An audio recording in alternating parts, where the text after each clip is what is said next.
Coming up on today's episode of Airborne Unlimited, the Pilatus PC-24 corporate jet makes first flight. National EMS Pilots Association tries to make operations safer. The first female F-35 pilot is now qualified in type.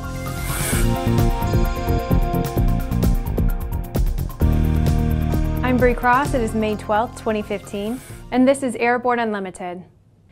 As of yesterday, when you think of corporate transportation in a Pilatus, it might not be for a turboprop. The first Pilatus PC-24 took off on its maiden flight on Monday from Bucos Airport.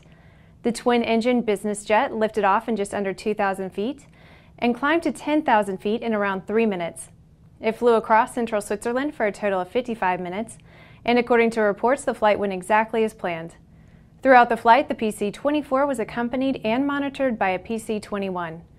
As is normal on maiden flights, the PC-24 landing gear was not retracted. A total of 3 PC-24 prototypes will be built and used to complete a test program of some 2,300 hours over the next 2 years.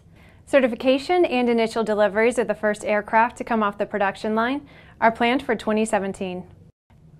The use of helicopters for the evacuation and transportation of medical patients began in the military and has rapidly moved into the world of civilian medical services. The industry of private helicopters performing medical transportation is generally referred to as emergency medical services, known as EMS. The National EMS Pilot Association is referred to as NEMSPA. They have been working to address the concerns of EMS helicopters unintentionally flying into instrument meteorological conditions, which is a leading cause of EMS helicopter accidents. Now NEMSPA has announced the initiation of a testing phase for the En route Decision Point Protocol, referred to as EDP. Teamed with Alliance Corporation, NEMSPA is launching the EDP protocol to enhance safety and prevent inadvertent flight into IMC conditions in the helicopter EMS industry. According to Kurt Williams, president of NEMSPA, quote, "This protocol will be a game changer in the helicopter EMS industry. This is a tool that will help pilots make better decisions when faced with deteriorating weather conditions and will ultimately save lives," end quote. A testing program for the new protocol is being planned. After the break, a female pilot flies the Air Force's hottest fighter. Sandia introduces the new SAI 340 Quattro TSO'd airspeed, attitude, altitude, and slip. With integral backup battery, safety never looked so good. See it now at www.sandia.aero. Now certified, Aspen Avionics single-band ADS-B ATX-100 and ATX-100G transceivers are the next-gen ADS-B solution that provides the features pilots need while keeping flyaway costs low. Check it out now at aspenavionics.com.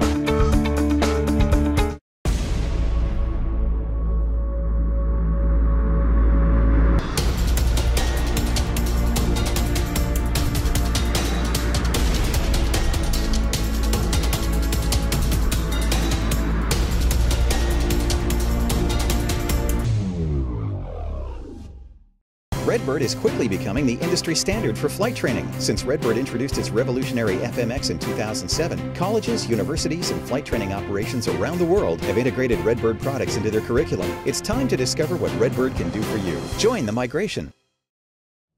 Welcome back. If you would like to be a supporter of Airborne Unlimited, send an email to jim@aero-news.net. The Department of Defense welcomed its first female F-35 Lightning II pilot at Florida's Eglin Air Force Base earlier this month. Lieutenant Colonel Christine Mao, the 33rd Fighter Wing Operations Group Deputy Commander, completed her first training flight in the single-seat 5th-generation fighter, following 14 virtual training missions in the full mission simulator at the F-35 Academic Training Center. Mao said, quote, "It wasn't until I was taxiing to the runway that it really struck me that I was on my own in the jet.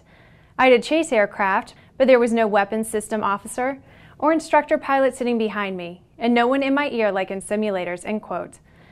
Mao was formerly an F-15E Strike Eagle pilot. Mao acknowledged that although she may be the first female in the F-35 program, her gender has no bearing on her performance as a fighter pilot. She joked that the only difference between her and her fellow F-35 pilots is the size of her G-suit and face mask. They were both extra small, she said. Women have served in combat aviation roles for more than 20 years. Every Tuesday, we're going to look ahead at some of the more interesting events in the aviation universe. Here is this week's Aero Calendar.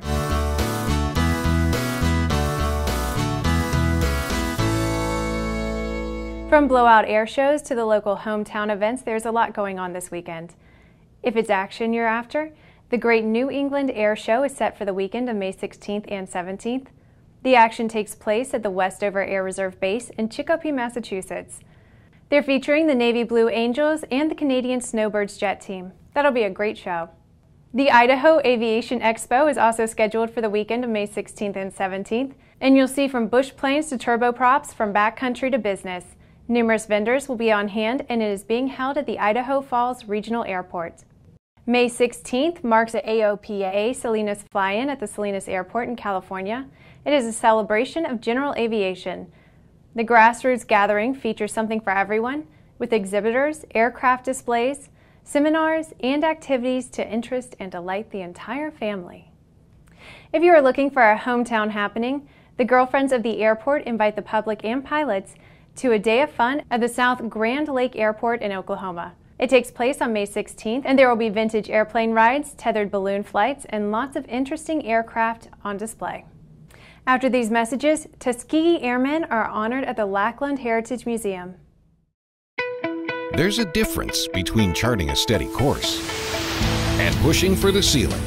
And for nearly a century, Hartzell Propeller has been defining that difference. It's in our passion for engineering and research and our dedication to testing the limits of performance. We are built on honor. We are Hartzell Propeller. The KSN 770 is an affordable, WAS-enabled integrated MFD with a flexible hybrid user interface from Bendix King. Get your fingers on the 770's perfect blend of touchscreen and hard buttons. Easily control your GPS navigation, Navcom, weather, traffic, and terrain in any condition. For more information, go to bendixking.com. AML's patent-pending wireless induction charging system eliminates confusion over those charging cables, cuts down cockpit cable clutter, and allows you and your passengers to fly cordless and eliminate the cable nightmare. www.aviationmodificationleaders.com. Welcome back. With so much news coming out of the aviation industry, we're summarizing some other interesting stories in a brief segment we call Around the Patch.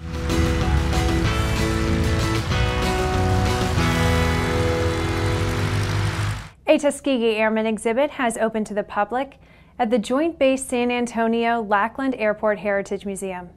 The exhibit is based on Master Sergeant William Harris, a line chief with the 332nd Fighter Group who died in World War II. More than 400 pilots and family members staged what the unions call the largest informational picket in NetJet's history last Saturday. It is reported that the overwhelming majority of pilots blame senior NetJet management for the labor unrest.